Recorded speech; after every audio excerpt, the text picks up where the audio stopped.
about to join Don Neuen, co-host of Cowboy Logic Radio, and Denise Simon, host of the Denise Simon Experience, for a weekly situation report, or SITREP. 18 hours a day, Denise Simon lives her life as an Intel Analyst. 18 hours a day, Don Neuen lives his life in the world of rock and roll. 1 hour each day, Neuen receives a daily SITREP from Simon. Welcome to the Drive Time Situation Report. Fasten your seatbelt. You're now in Don Neuen's car, and he is calling in for his SITREP.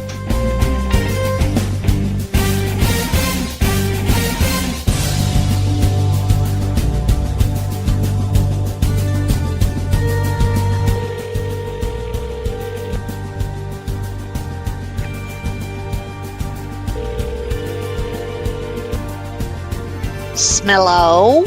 What's up, Denise Simon? It's time for another sit rep, but tonight I've got everybody with me. How about that? All right. Cool. Well, first of all, hey, before we get into this, Merry Christmas to you. Merry Christmas. And I know that your husband went in for a surgery today, and I trust that came out successful. It did. It came out quite successfully. Thank you. Excellent. I know you sent me a text message a few hours ago, and it had this little picture of something. You were saying he's wanting, and then a little icon-looking picture, and it was so small I couldn't tell what it was, but it ended up being pizza. Yeah. Well, that means he's feeling a surgery, and you want pizza? You're either Italian, which I know he's not, or you're feeling better. Correct. All right. Well, ladies and gentlemen, now that we got that out of the way, send your prayers and well wishes to Denise Simon's husband, who is recovering from surgery, as we do this show. Ladies and gentlemen, welcome to the Drive Time Situation Report. My name is Don Neuen. You've got on the other end of this conversation one Denise Simon. I am in my personal vehicle driving home after a grueling day at the office. It is about, well, Denise will timestamp it. She does it so well. At any rate, we're bringing you along for the ride.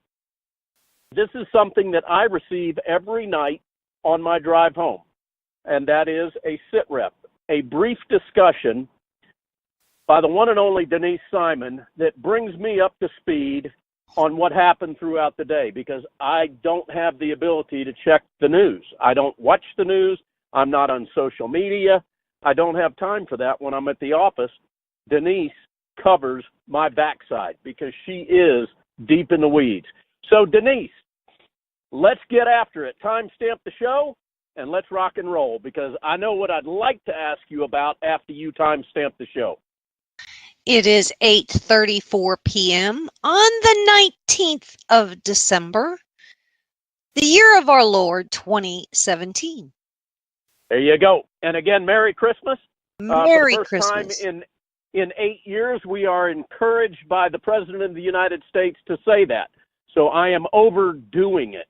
Every opportunity I get, I even wish, like atheists, Merry Christmas. If I run into an agnostic or an atheist or a devil worshiper, I go right up to him and I go, Merry Christmas. I'm allowed to say that now after 8 long years. Merry Christmas to you. How about you? Do you do the same thing? I actually did it last Saturday. I had to be someplace at a recycling place, and I said it to everybody there. I said it to one guy, and he just looked straight at me. I said it to another guy, and he didn't want to say it, but he did say Happy New Year. I'll tell you what, these politically correct pukes, we've been dealing with them for 8 years. I am done with that. Now it is Merry Christmas time. Happy Hanukkah to all our Jewish listeners. I'm a fan of Adam Sandler as well.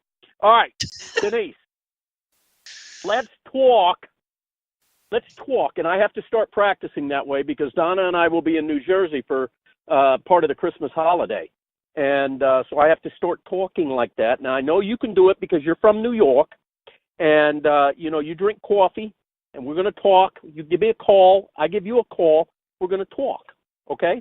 But what I'd like to talk about is what we talked about last night, and that was Project Cassandra. Well, let me first, sometimes when you say things, when you're kind of analyze an event, you find out, you say it because you believe it to be quite true, and it is true.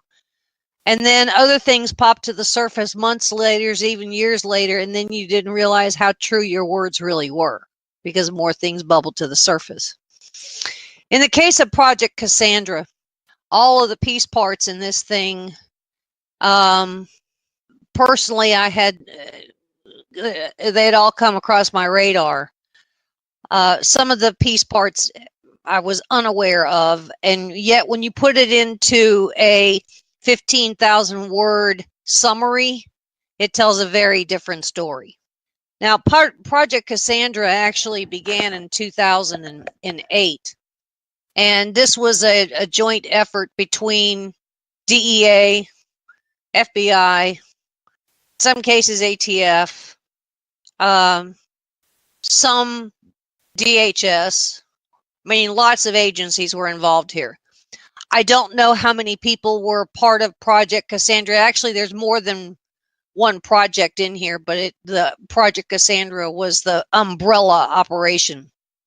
And each time that there were some successes where some of these operatives got inside some of these rogue teams, if you will, globally, including arms dealers, chemical weapons dealers, traffickers when it came to obviously narcotics, with especially cocaine, inside the cartels, including the Zetas, inside the car dealerships here in the United States.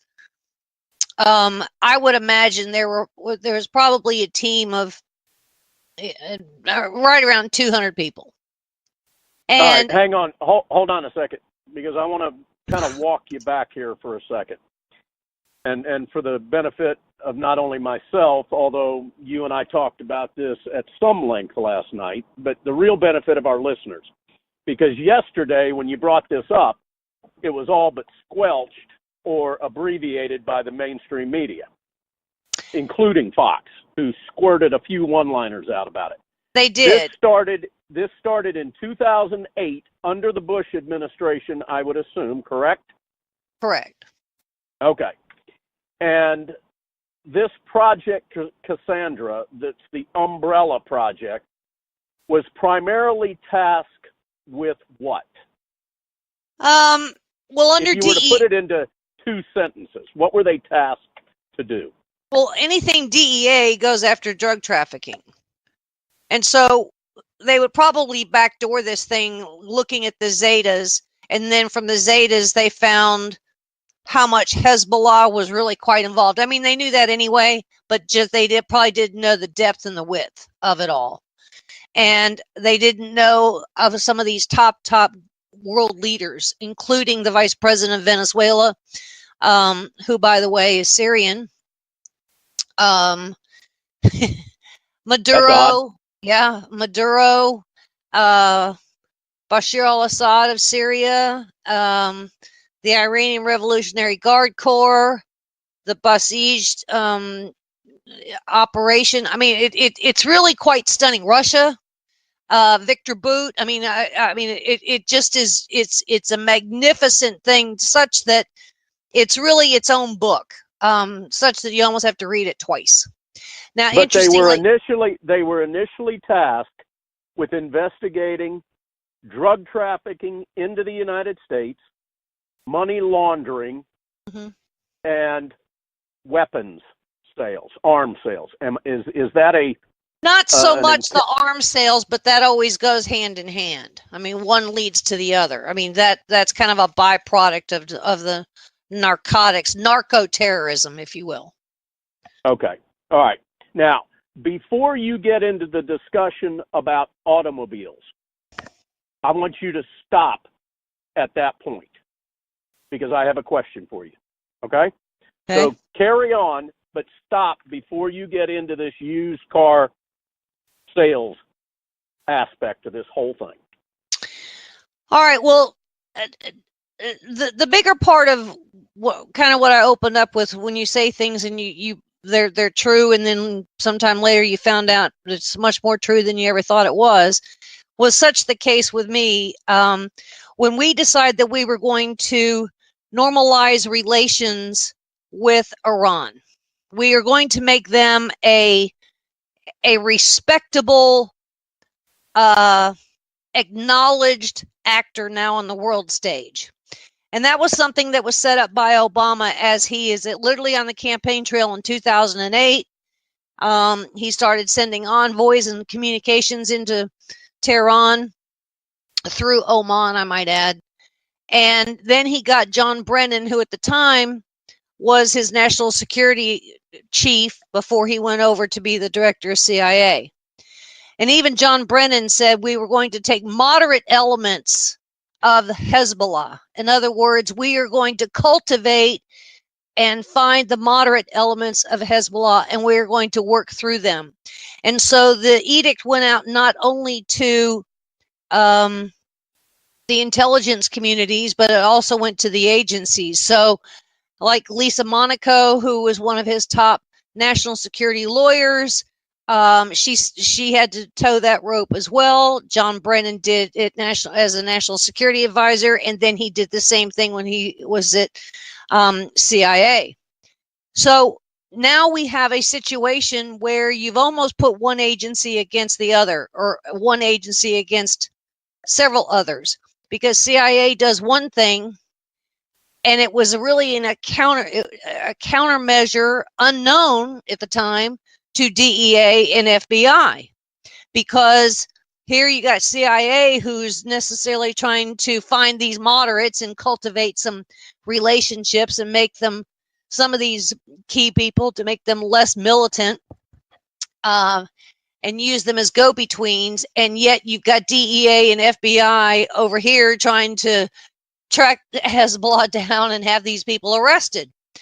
Don, they were mapping out routes across the globe. They were tracking, it's $1 billion enterprise, if not more, billion. So they were tracking monies all over the globe. I believe I read $1 billion a year. Correct. And so every time that they would, DEA, FBI, would achieve a success on piece parts of their campaign, they'd have to trot on over to the Justice Department, or they would trot on over to a state's attorneys general, if you will, because some of these monies, would, based on where it happened, it would be that state's attorney general, most particularly in New York. All of a sudden things were like, well, we don't have enough, go back and find this, and they would find reasons not to advance the case. And then they'd find even more reasons to not advance the case. Or, okay, send it to me, let me see what you have, and then it would just sit on somebody's desk. And so the closer you were getting to the Iran deal, the more it was being shut down. I mean, virtually shut down. All right, hang on a second. Anybody that's just joined us, we're talking about Project Cassandra. Now, this is something that Denise and I spoke about last night for, 15, 20 minutes. And if I were to put this into a very encapsulated description, this was the investigation of drug trafficking and money laundering, primarily done with regard to Hezbollah. And as one of Obama's dreams, in order to create and try to foster relations between the United States and Iran, specifically the Iran nuclear deal, he had to squash all of the investigations that were taking place in these illegal activities, especially by Iran's bastard stepchild, Hezbollah. Is that a good assessment, Denise, of what this is all about? Pretty good. Pretty good. All right. At what point, year-wise, did he start becoming very aggressive in shutting this operation down? Well, I would say really around 2012, 2013 is when things were starting to back up. And I mean, again, this goes on for a long time, so there really isn't a peak season for this or a peak time for this. The Obama administration was marginalizing this investigation and operation from the moment they stepped into the White House, right? Pretty much. Okay. And but again, DEA it was started late. It was started, ladies and gentlemen, by the Bush administration. Correct. And DEA had actually been, kind of working the fringes of Hezbollah dating back to 1997. But now they Hezbollah actually ended up with a particular division. I mean, because the thing was becoming so successful, they had a particular division that was designed to manage all of these illicit activities. I mean, significant transnational criminal organization. I mean, just massive. $1 billion here. For the listeners that may not know a whole lot about Hezbollah, if you had one word to describe Hezbollah, what would it be? Well, I would say it is probably the largest terror organization of Iran in the world. Okay, and the President of the United States and all of his flunkies like John Kerry and Eric Holder and Loretta Lynch and probably at some point Hillary Clinton and John Brennan and who's the schmuck that was running the DHS, Jay Johnson.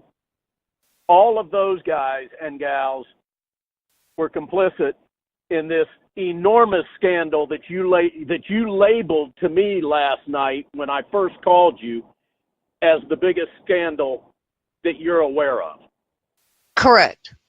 Period. And I hold true to that. I mean, when you consider Iran-Contra, Watergate, IRS, NSA, look, the consequences and the damage of this, I don't think you can measure it. And that's why it's so big. You cannot measure multi-tons of cocaine loads of goods coming into the United States, or weapons going other directions, weapons going into Iraq to kill our service personnel, IEDs, shoulder-fired missiles, Bashir al-Assad. You see what I'm saying? I mean, one thing led to so many more, because you can't. Narcotics. Well, I read in your article that it also included chemo and biological weapons. That's right. And agents. That's right. All right, ladies and gentlemen, we're talking about, and we're probably going to talk for the entire show about this, and that is Project Cassandra. Denise first brought this to my attention in last night's SITREP, labeling it the biggest, most profound scandal that she's ever aware of. It involved the Obama administration squelching or extinguishing the operation that was tracking and investigating and attempting to shut down drug trafficking, money laundering, primarily by, again, I label them as the bastard stepchild. You label them as the single greatest arm of terrorism coming out of Iran, and that is Hezbollah, which I'd like to remind the listeners that there are high-placed, high-ranking academia at Georgetown University that are very, very pro-Hezbollah. And I'm sure there are many other colleges and universities.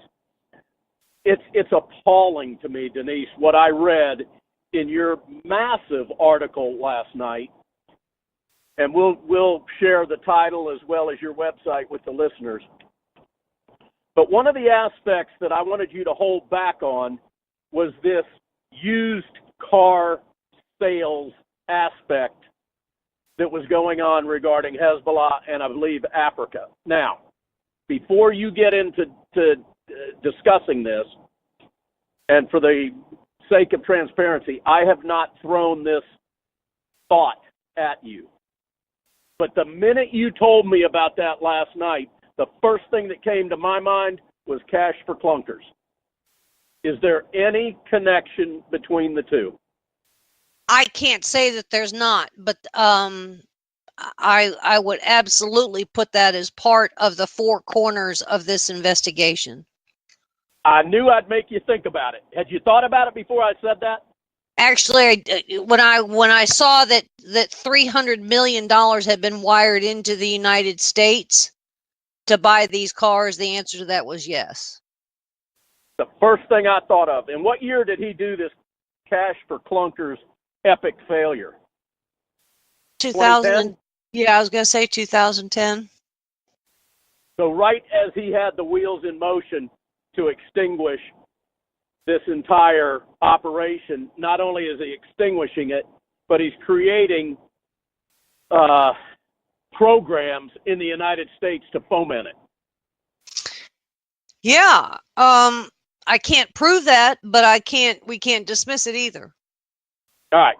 So let's explain to the listeners, if you don't mind, a little bit about this used car dealership scam that Obama created and allowed to happen with regard to these used cars in the United States, including Tampa. Well, in the cash for clunkers thing, I have to go back a long way. I mean, that was a lot of years ago now. The Obama administration was giving people, kind of top dollar to trade in their clunker cars, regardless of what kind of condition they were in order to give a jump start to the auto manufacturers. Because remember, we were selling off Chrysler and, we were bailing out GM. Ford didn't take the money, but they had to in order to make it fair, but they just kind of let it sit over there and then they immediately paid it back. I mean, it was all kinds of crazy accounting that went on with that. But we've got all these car dealerships. And I would argue these car dealerships are those that are going to be close to a major port where you would have cargo ships that would come in. And through Cash for Clunkers, interestingly enough, there were specific recommended middlemen, if you will, so these dealers could offload these clunkers that they were forced to take on. Do you see what I'm saying? And I would think and if I recall also, and I don't want to get off on a tangent with this, but there were also very selective in which dealerships were to be able to benefit from this, receive the the counterbalance of funding that kind of made up for the fact that they were basically taking in turds and giving people exorbitant money. And if I'm not mistaken, they played the political card on that as well and favored dealerships that were clearly promoting and donating to the Democrat Party. I specifically remember reading that. I think that was probably right. But in the case of these dealerships or these cars, Hezbollah wired the $300 million in order to finesse the purchases of what, how that went. We don't necessarily know of these cars, and then the money of these cars, once they were shipped to mostly Africa, several locations in Africa. And as they were bought, that money went into Lebanon. Well, the Lebanon government is almost exclusively Hezbollah. And it is Hezbollah that has 100,000 rockets aimed at Israel?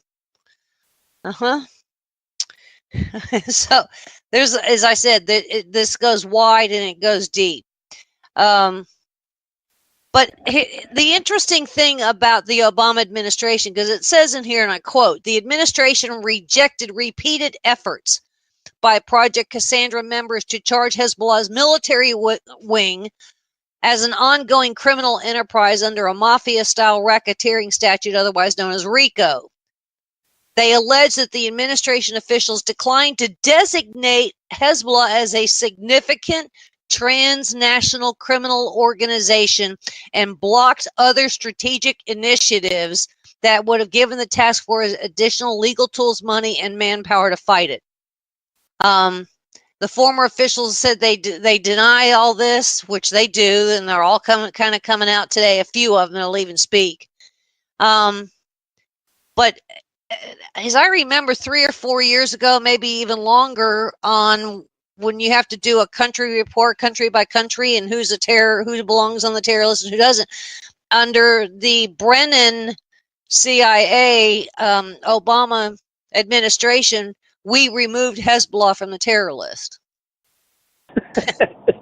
And what lame excuse could be used to do that? I mean, that's like labeling MS6 as a charitable organization.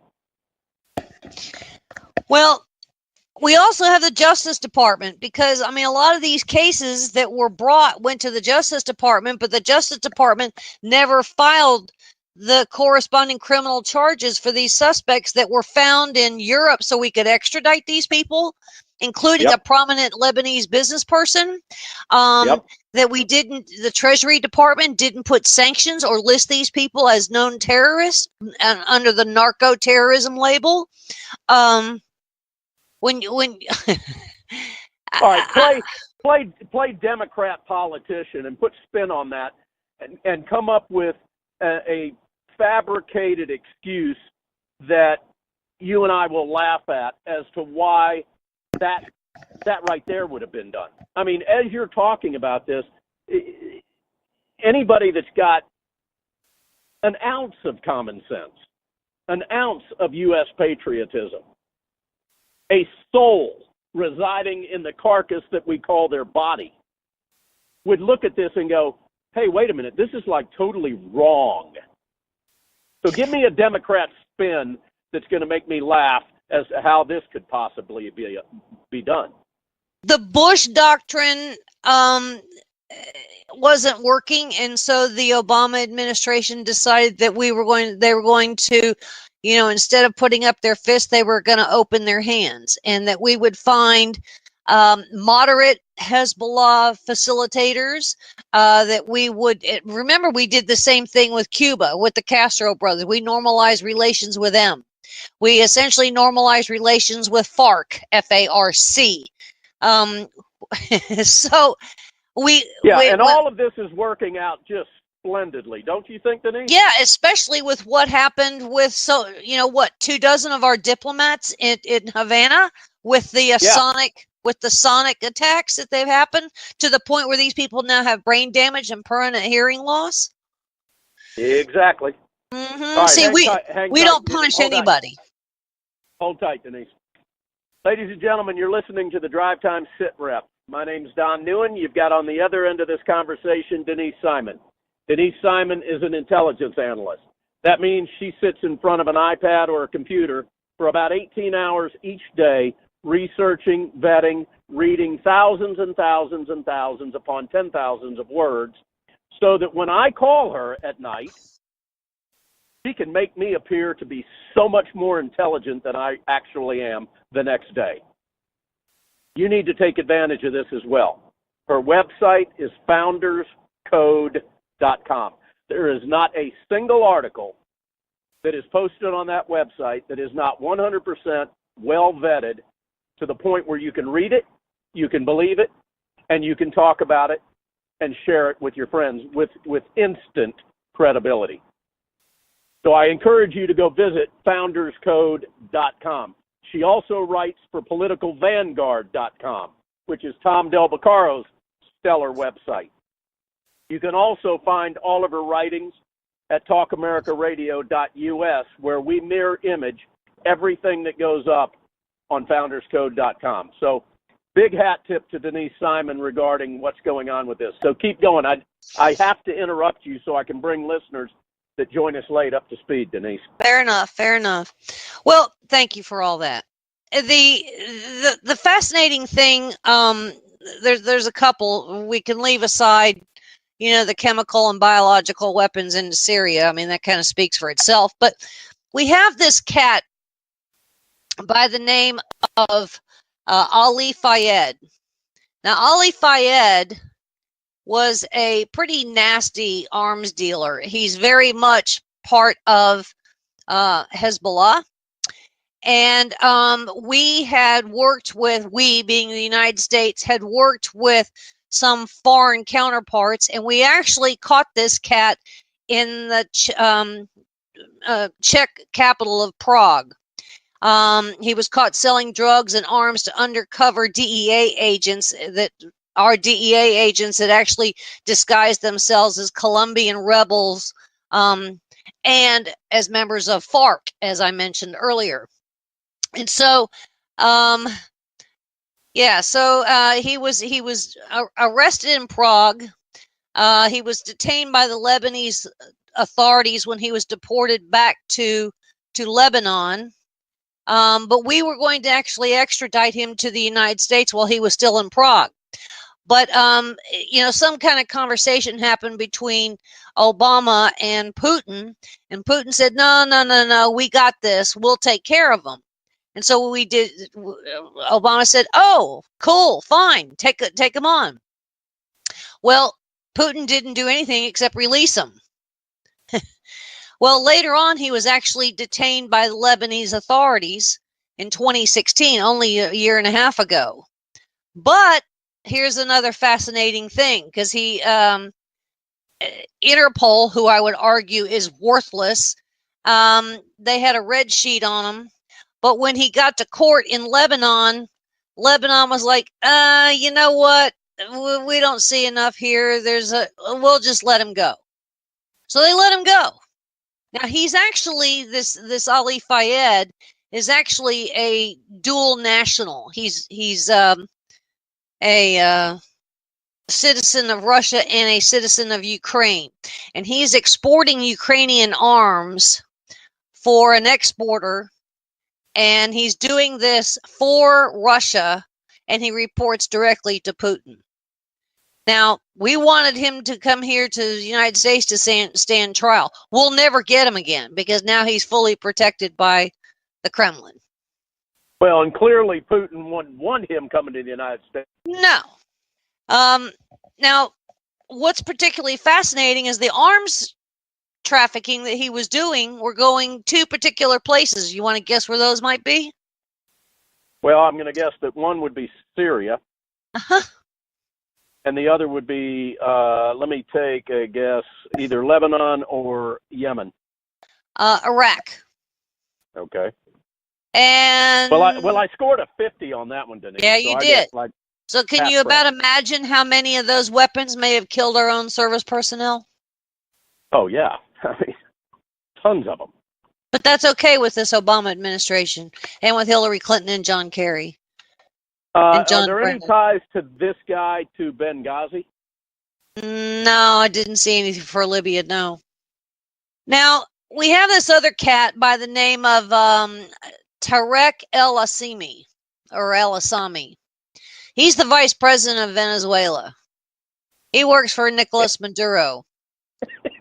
Yeah, now he's a Lebanese Syrian, if there's such a thing, a Lebanese Syrian. Well, Syria once was, Lebanon was once Syria anyway, if you go back in history. But anyway, this cat, he has the territory, assigned sales territory, maybe on a commission basis, I don't know. But he was doing the cocaine trafficking into the United States, and that money was going to Jihadi Shia, which is a terror faction cell of Hezbollah.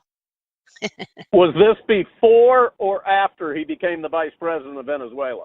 He's before and after. He's still there. Huh? So he was elected. He was elected by the Venezuelan people, or was he placed in there by the Venezuelan government? Well, yes. I don't know the exact answer to that, but it doesn't matter because Maduro can do anything he wants. Okay? So we've got a Lebanese Syrian that's the vice president of Venezuela that is a huge cocaine trafficker. Who's a Shia, by the way. You can't make this stuff up. And he's an ardent supporter of the Islamic Jihad, and he's got very strong ties to Izzat Ibrahim al-Duri, who is the Iraqi commander and the leader of the Iraqi resistance. So let me ask you this. Are all the Catholics down in Venezuela just stupid? They're all starving to death, what they're doing. But it gets better because our little friend... Oh, good. Our little friend El Asami, he's very close to the Cartel de las Solas, which is the cocaine trafficking outfit that is actually another wing that's run by the Venezuelan military officials, which is tied to Walid Makled, who is the Colombian wing of the drug trafficking. And he would ship out 5 tons of cocaine on planes constantly, leaving Caracas, and where would they go? Mexico. As a pit stop to the United States. Mm-hmm.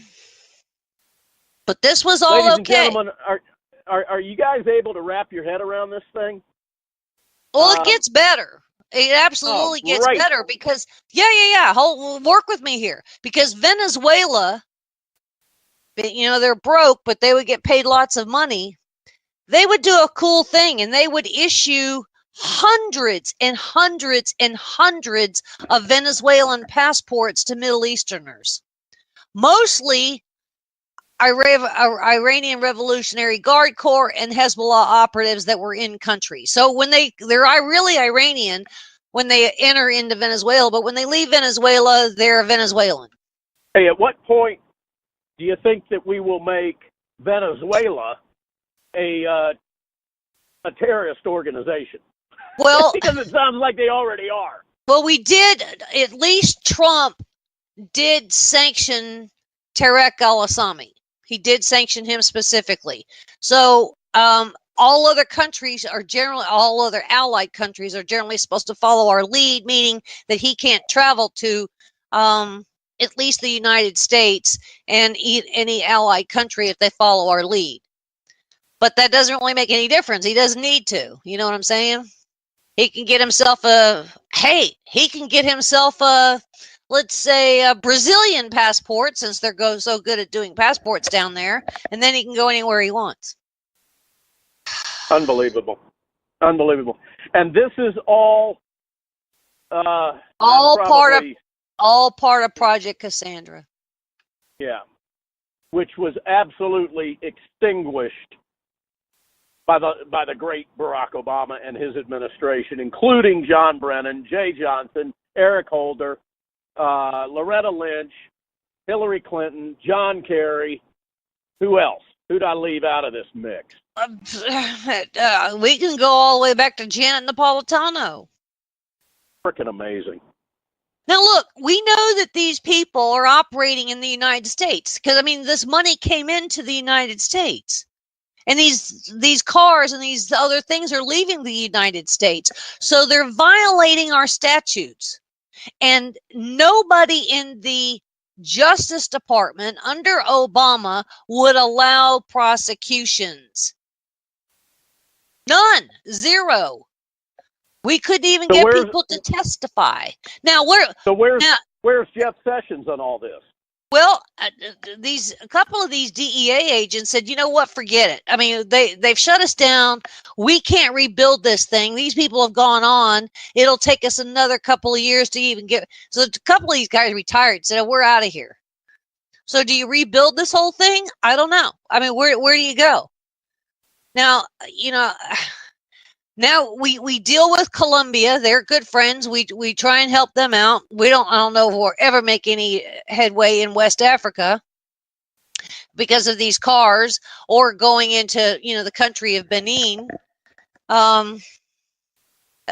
then we've got these other things, these explosive formed penetrators, these EFPs.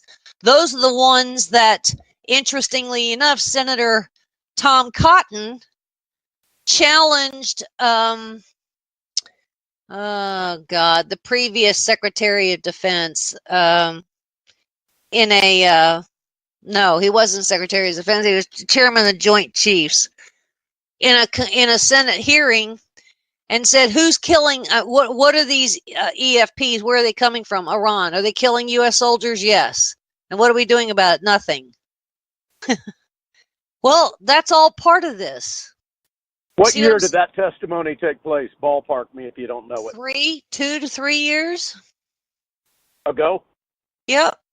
I remember watching that one.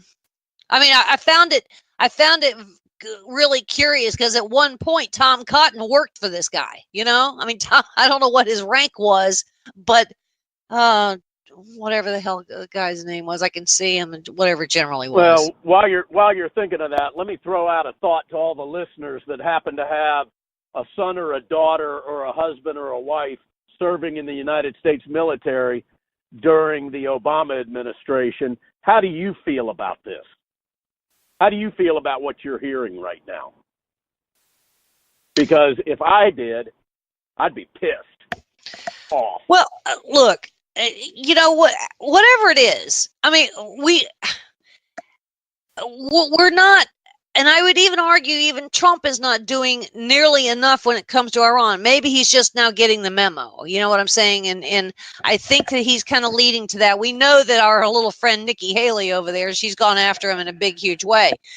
But then we got the whole hacking component. We know that Hezbollah and the Zeta cartels did their thing. And then so we've talked about weapons, we've talked about narco-terrorism, we've talked about all these kinds of things. But then we have a hacking component. And that is done under the Iranian Revolutionary Guard Corps, which is under the Basij paramilitary operations. And they're recruiting hackers. And all of their hackers do their hacking all politically motivated. And we remember when HBO was hacked? Yes. Yeah. Okay. Yeah. Well, that was Iran. And that was a wing they called themselves the Charming Kittens. Charming Kittens. And this cat's name was Behzad Masri. And what he did was he hacked Game of Thrones. And he wanted $6 million ransom. And he got it. And it was paid for in what? Bitcoin. Bitcoin. Yep. So who do you think is funding Islamic Jihad? Oh, all of these operations. But then what does John Kerry and Obama do? They turn around and said, well, we'll make it all legitimate now. So Hezbollah doesn't have to be in this business. We'll just go ahead and we'll back pay them some money that somebody decided they needed to get all this interest. And we gave them $1.7 billion. So with the $1.7 billion, does Hezbollah need to be in this business anymore? Sure they do, because they're going to continue. Yeah, absolutely. Because they're going to continue to be part of Islamic Jihad, militant Islam, blah, blah, blah, blah, blah, blah. All right, I'm going to ask you a question that I've asked you probably 300 times in all of our SITREPs. Any chance the house of cards is going to fall on this, Denise? I mean, what you're telling and describing to us tonight sounds like clearly some type of treasonous, illegal Well, look, actions. While we keep hearing that collusion is not a crime, Trump and the collusion with the Russians, I would argue that if there is or if there isn't collusion, again, it's not a crime. But what Obama did with the Iranians makes what Trump did or didn't do mice nuts. Yeah, I agree.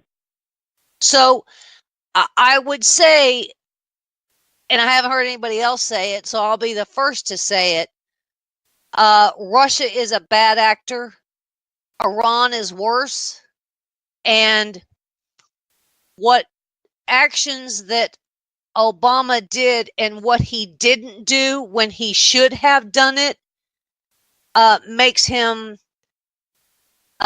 aiding and abetting any cocaine death in the United States.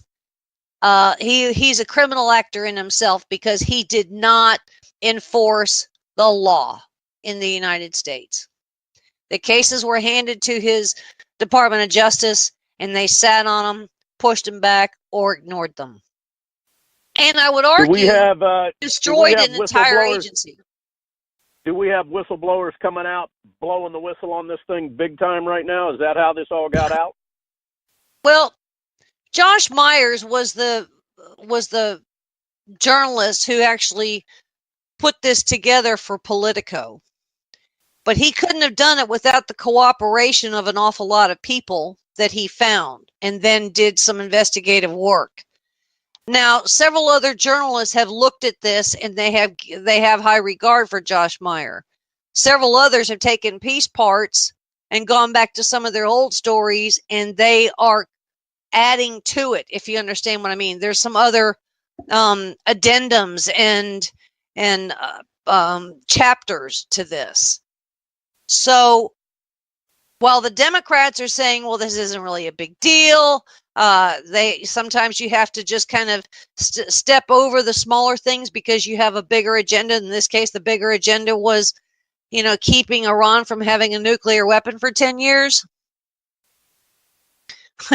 Iran can have a nuclear weapon in a New York minute. Who would they get them from? Well, now the count is by some officials that North Korea has up to as many as 60.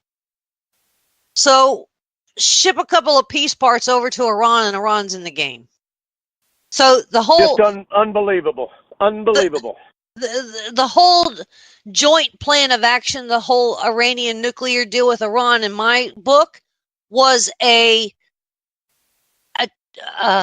treaty coup, if you will. It meant nothing. We just gave a $1.7 billion. We let Hezbollah, Iranian Revolutionary Guard Corps, go unchecked. We let Venezuela go unchecked. We let Bashar al-Assad go unchecked. We let the Kremlin go unchecked. We let Tehran go unchecked. We let Iraq go unchecked. And we've got arms dealers that are in the business and cocaine still flowing. Unbelievable. And Iran can have a nuclear weapon tomorrow. And we've got college professors at major institutions that are openly supporting Hezbollah. And they've got probably tenure. So imagine what a DEA and FBI counterparts in other allied countries, the UK, Israel, Colombia, imagine what they were thinking all this time. What is the DEA doing? What's the FBI doing? We've got slam dunks on this and this and this case and this case, and we got names. We've absolutely got names. Juma Ayman Salid, there's one. I can sit here and just name names. And how come these people are out there walking the streets? Because the Obama administration let them do it. Wrap your head around that, people. Wrap your head around this SITREP. Just don't think that there's anything that could be any worse. And so what did we have a couple of weeks ago? Well, a couple of months ago now. We had the president of Lebanon that showed up at the White House. Remember that? Yeah. And his government is probably 80% Hezbollah. He leaves the United States. He goes back to Lebanon. And what does he do a couple of weeks later? He resigns. And he resigns? He fled the country, essentially. Where did he go? Riyadh. Yep. Riyadh. Egypt. Saudi Arabia. Saudi Arabia. And so Saudi Arabia is like, okay, come over here to the palace, dude. We'll kind of protect you here for a while. We're going to tell you what we think you ought to do. So 2 weeks ago, he goes back to Lebanon and he rescinds his resignation. And I hope that he's got like miles of tripwires around him and security because he's going to need it. Now, are you aware of a drug called Captagon? No, but then again, I never really did any drugs. Hey, you got about 2 minutes, so let's get into Captagon. Captagon is the drug of choice for jihadis. It's the drug of war. It's the war drug. Phenolphthalein, I think, is whatever. Anyway, what's it do? What's it do? Make them. It's a geek pill. Yeah. And you will stay up for days and days and days. It's called a jihad pill. Well, it's mostly made in where? Ding, ding, ding, Lebanon. It's an amphetamine-based drug. No kidding. Okay, well, the whole point of this is that is one of the top narcotics. And there are truckers that just go to all of these checkpoints and to all of these places, whether you're Islamic State, whether you're Al Qaeda, Boko Haram, whatever, and they just drop off these pills. I mean, they're free. Here, take them. There's no pain, and you can stay awake for a week at a time. And by the way, you feel really euphoric. There you go, ladies and gentlemen. The jihad drug. Hey, Denise, listen. I think, if I'm not mistaken, that this is the only SITREP that we've ever done for radio that has only been on one subject. And there's but it is absolutely a multifaceted subject. And we haven't even probably done enough of it. Well, we'll follow it up. Ladies and gentlemen, you've been listening to the Drive Time SITREP, and you've been listening to the eloquent and brilliant Denise Simon explain to you Project Cassandra. I would encourage you to once again go to her website, founderscode.com. Denise, what's the name of the article, if you don't mind, real quick? Oh, what did I name it? Yes. The billion-dollar industry, Iranian's billion-dollar industry that Obama ignored. And it was posted on December 17th, if my memory serves me correctly. Yes. Ladies and gentlemen, go find it. Go find it. Stick it in posts on social media. Then share it to everybody that you can. Please. I'm encouraging you to do this. founderscode.com. Ladies and gentlemen, Denise Simon and I, along with all of the other hosts at Talk America Radio and our affiliate stations, wish you a very, very Merry Christmas and a Happy Hanukkah and an unbelievably prosperous New Year. Denise, take us out as only you can. Merry Christmas, everybody. God bless America.